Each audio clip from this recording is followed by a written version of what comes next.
I don't know what this lighting is, but we're just gonna work with it. So I got into DC yesterday, and today I'm going into the city on my own. I'm planning on doing some book shopping. Very excited about that. I'm currently packing my bag, but I have like 20 minutes I think to get to the train, and I have to walk there. So we're zooming today. We are zooming. Yeah. I'm gonna stop filming and do this. I'm planning on doing like one bookstore today and then mostly museums.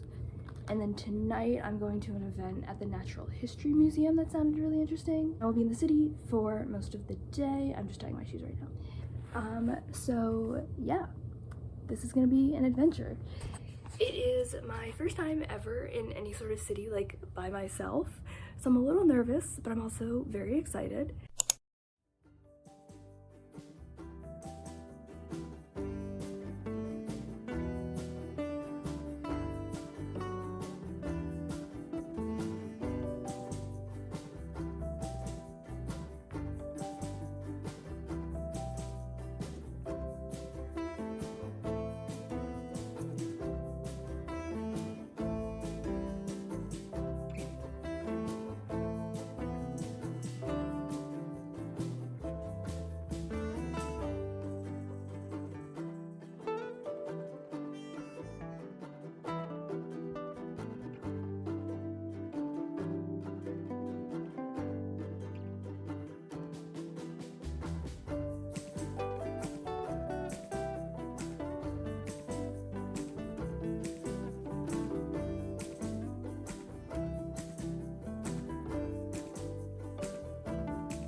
I'm back from DC, and so I'm just gonna do a little mini haul of everything that I got while I was there. I'm not sure if it's mini based on the number of books that I got, so maybe it's just a haul of what I got. Either way, I'm gonna tell you what I bought while I was in DC. The first two books I got at Barnes & Noble, and these are mostly for collecting purposes. It's two books that I've already read and I love very dearly. One of them I went in planning on getting, and the other was a very pleasant surprise. The first book took me forever to find because I was expecting it to be on an end cap or a table or something, and it wasn't. But the associate was very nice and helped me find it. And that is If We Were Villains by M.L. Rio. This is the Barnes & Noble exclusive edition that just came out.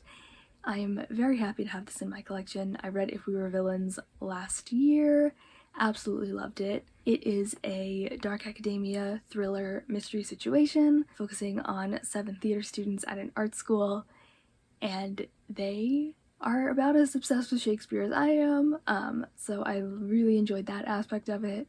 Highly recommend this book if you haven't read it. So this was the first book I picked up. This is the one that I went in for. Like, this is the one that I planned on buying when I walked into the store. The second book I picked up from Barnes & Noble is one that I was so excited to see there, and that is A Month in the Country by J.L. Carr. This novel is probably in my top 3 books of all time. I love it so much. It follows 2 World War I veterans over the course of one summer in rural England. One is an archaeologist and one is doing restoration on a painting in a chapel, and they become friends, and it kind of just follows them over the course of one summer. It's so simple and such a quick read. I read it in like 5 hours, maybe even less than that. It goes by very quickly, and it's just so nice. It's definitely a good summer read, so if you're looking for something to pick up, I would highly recommend this one. I'm probably going to reread it again this summer. And I'm very excited to have the New York Review Books edition of it in my collection. The next bookstore I went to is Little District Books, which is an indie bookstore in Washington, D.C. that stocks only LGBTQIA+ books and authors. And while I was there, I picked up Dead Collections by Isaac Fellman. This is a book that follows a transgender archivist and I believe a widow that he meets and falls in love with. I don't know much past that. The bookseller told me that it's really good, but it's really strange, and like, I'm down for that. I don't read many strange books, so I'm excited to jump into this one whenever I get the chance to. Also, this cover is so stunning. I love it so much. Next, I went to the National Gallery of Art, and while I was there, I picked up this book on symbols in art. This is mostly just like a reference book to have. I'm not adding it to any kind of TBR or collection. This is just to have and kind of look through and help me if I need it. So yeah, I picked that up just to kind of have on hand. The next bookstore I went to is the Lantern Bookshop in Georgetown. This is a used bookstore, and it's one of my favorite bookstores in the city, I think. It's super cozy, and I really love the selection that they have. They always have some good finds. Last summer when I went, I found a vintage red spine, and I was like very excited about that. But this trip, I found a first edition of Gertrude and Claudius by John Updike. This is a prequel to Hamlet, and it follows Gertrude, Claudius, and Hamlet's father before everything that happens at the beginning of Hamlet happens. So I'm very excited to jump into this at some point, and I'm super excited to have this like really lovely first edition. Because the bookstore is located in Georgetown, it's near George Washington University and Georgetown University, which are both schools with museum studies programs. So the bookstore has a museum studies section, like, in the store. And I study art history and museum studies, so it's very exciting to, like, see that have its own section. Because, like, it's such a niche academic subject that you, like, never really see it anywhere. So I was very excited to rediscover that section of the store and check out what they had, and I picked up Palaces for the People by Nathaniel Burt, which is a social history of the American Art Museum. Now this is written in the late 70s, so I'm assuming it's pretty dated at this point in time, but I mean, I'm sure I can still learn something from it. This is getting added to my nonfiction TBR, even though it is kind of academic for me, but I'm very excited to jump into this at some point and hopefully learn some stuff that will be helpful for my career and my life and the rest of my academic career. So very, very happy about this and the fact that the section in the store even exists. My last stop was the Capitol Book Fest, which is a monthly used book sale held by Carpe Librum, which is a DC bookstore, and all of the sales benefit Turning the Page, which is an education nonprofit. Everything there is $6 or less. They have books, DVDs, CDs, they had a whole bunch of stuff. I got there a little late, so I couldn't look at the entire selection, but the book selection was pretty good. I had a lot of fun finding books that I don't think I would have found normally, and I bought 9. So I'm gonna run through those 9 right now. I'm not sure how much I know about all of them, so bear with me.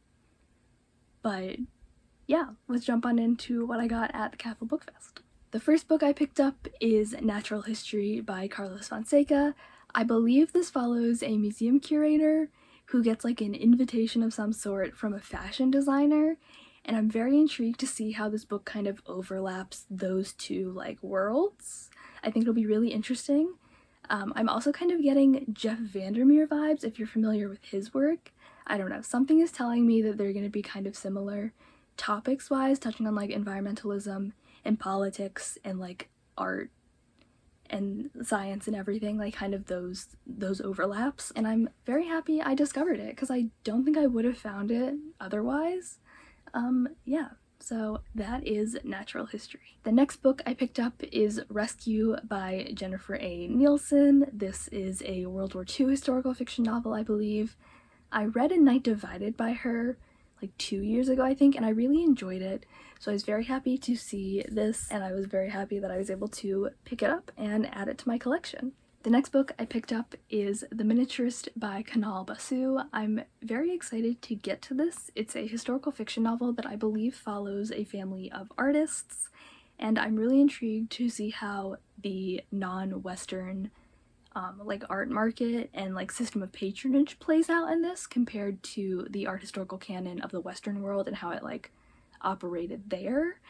So I'm very excited to have this in my collection and get to it at some point soon. The next book I picked up is Caught by Henry Green. This is a 1940s novel set during the Blitz, I believe, and it follows a brigade of firefighters. I'm really excited to see where this one goes. I come from a long line of firefighters on both sides of my family, so it'll be interesting to kind of explore like a fictional fire company, and I'm really excited about this one. This is also a New York Review Books edition. I always feel like I leave DC with at least 2 of these, and I'm not mad about that. I'm very happy, but it's just funny that I always get them in DC. So this is another one for my NYRB collection, but also a story that I think I'm going to really enjoy. The next 2 books I was super excited to find because they are in basically brand new condition, and one of them is even a release from this year that was one of my most anticipated releases, so I was very happy to find that, and that is Robin and Her Misfits by Kellyanne Jacobson. This is a reimagining of Robin Hood, but it's an all-girl biker gang. And that concept just sounds so cool to me, and I'm really excited to get into this. And the next book that I was able to pick up in really great condition was Shuggie, Bain by Douglas Stuart. I've heard nothing but good things about this book. I've wanted to read it for a really long time, and I'm so glad that I finally have it on my shelves.